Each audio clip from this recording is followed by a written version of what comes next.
智慧他在屌什么他每次讲话都让人很想揍他。好想把敦亲睦邻的经费拿掉，看他们要不要支持。嘴丘，连周春米民进党的屏东县长都看不下去，说郭智辉，你可不可以不要这样讲？对郭智辉团结了蓝绿白。赖清德握起红得公投升格为政治对决，宣誓不同意核三研议，所以大罢免要大失败，大公投要大成功，823一定要站出来投票，投票率一高，赖清德就吓尿子。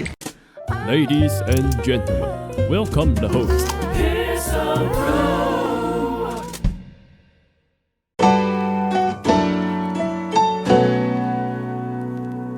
核三公投重启投票，郭智辉引爆在野党的立委集体谴责，讲话不经大，开口就说把敦亲睦邻的经费拿掉，看他们要不要支持。这种话，他跟一般的路人乡民有什么两样？嘴丘。我觉得他下一次可能就会说核废料放你家了。我觉得差不多了。而且你的意思是说恒春的居民都很贪财嘛？其实敦亲睦邻费没有多少钱，而且台电、中油还有机场、焚化炉，甚至污水处理厂周边敦亲睦邻费不仅有，而且比核三的厂高出太多了。这些地方都是今天政府必须要盖这个设施，才能让我们的社会正常的运转。但是又担心民众可能会觉得有所不满，就用敦亲睦邻的方式跟大家一起合作。那你要来买这个房子，或者住在这里，其实大多数的民众他们也知道说这里有项目，那所以你说一点点的敦亲睦邻的费用，会影响到大家对于核三研议的支持。所以我觉得郭智辉这样子的说法是完全看不起台湾民众，而且自以为是，非常蛮憨，带有强烈惯老板性格的一个人，总是展现那种傲慢的态度，非常讨厌。所以我觉得整个主荣胎内阁里面，谁应该要先下台，一定是郭智辉。连周春米民进党的屏东县长都看不下去，说郭智辉你可不可以不要这样讲？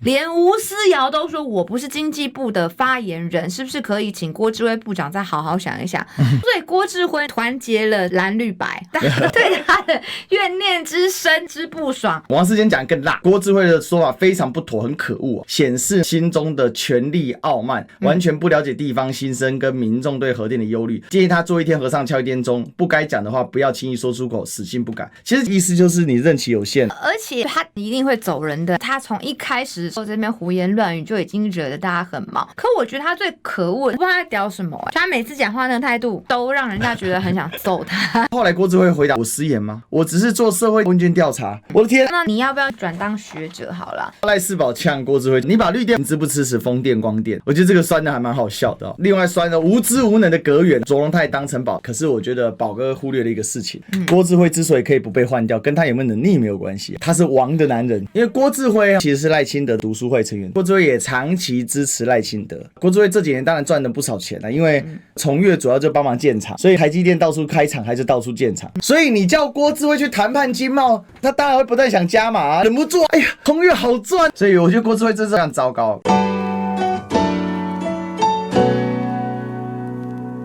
来自企业界的大老板童子贤一直以来跟赖清德关系是相当紧密，可是童子贤这次跑去挺核，大家以为赖清德可能要挺核可是赖清德又出了一个重磅，不同意核三的研议。他曾说过，核管法修法通过之后，面对核电厂是否重启议题，程序上有2个必须，政府会坚持3个原则审慎以对。第一，核安必须依法修订安全审查程序办法；第二，必须是台电依照核安会制定办法自行安全检查，评估有无重启安全条件、重启期程跟成本，3个原则一贯立场，核安无虞，核废有解，社会共识，负责任的面对核电议题。所以核电安全是科学问题，不能公投解决。所以823公投，我们一起投下不同意票。所以他们还是没有办法面对过去他们的神主牌，只是一个意识形态。你说理性、务实、科学一样都没有。反而少女就说黄国昌，你过去就是核四公投的反方代表，你之前都不支持核能，那你现在为什么要支持核能？就感觉好像抓到了一个黄国昌的大痛点去踩他。那我跟黄世修认识是在2012到13年左右，那个时候全台湾最反核的时光。但在那个时候，黄世修他们就组成了一个在网络上的永和豆浆团。这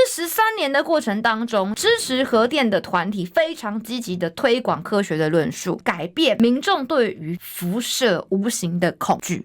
所以慢慢大家就发现，相对于燃煤、燃气，他们所引发 PM2.5 造成极端气候的问题，反而核能它是更加便宜、稳定、干净的能源，而且它是可控的。而且我们台湾的核电厂跟福岛的状况不一样，再者福岛的核电厂的状况是人祸大于天灾。然后呢，经过10年多，各个国家也发现，如果没有重启核电，难以应付未来 AI 更进步。你弄了再多的太阳能光电板，做不到就是做不到。台湾现在不管从国安的角度，或者是说用电便宜稳定的角度来说，都不能只有燃煤跟燃气，还有绿电，还是必须有一部分稳定的基载电力使用核能。所以过去反核的人，现在愿意支持核能，我们是敞开双倍欢迎他们加入我们的行列。这里帮小新补充3个点。第一，人类历史上有3大核灾，美国三里岛、苏联的车诺比，第3个福岛核灾，3大核灾都是人为因素造成。所以照你讲，有一个叫曾根俊太郎，我真的不认识他。路人甲，日本在福岛核灾之后，他说他到现在都还要再去做检测。可是因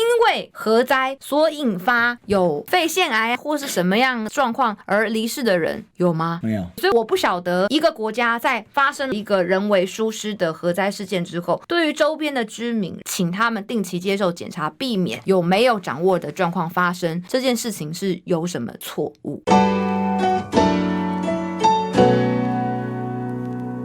大罢免本来赖清德就是个绝对的政治对决，本来公投可以不是政治对决，但是我现在非常确定大罢免要大失败，大公投要大成功，因为公投也被赖清德升格为政治对决，反核其实已经成为一种政治信仰。赵世秀说反核就是舔共，是卖台反美，那赖清德他现在反核就是挺绿，拥核就是反绿，因为当天投票崩溃到钟嘉宾说干脆倒阁重选，所以到底意义在哪里？因为我们台湾双手掌制会使得我们的总统有权无责，可是所有的事情不是总统说了算吗？那请问这个倒阁的意义对我们到底在哪里？你们今天自己去搞一个大罢免，已经失败了之后，还想要继续弄倒阁，那你去发起，关我什么事？我们都已经通过了。所以赖清德他到底想干嘛？他民调那么低耶，2成8，那他还想放到政治对决，这个人脑袋到底是什么回事？第一个，他脸皮很薄；第二个，他个性很强硬，固执，要一头撞破南墙的那种人。过去200多天可以不进议会被弹劾也无所谓的一个人，现在当我们中华民国的总统，那会唯我独尊，自然是再正常不过的。可是今天你的民调已经低到28%了，对，那你是不是要思考说要怎么样去沟通，怎么样去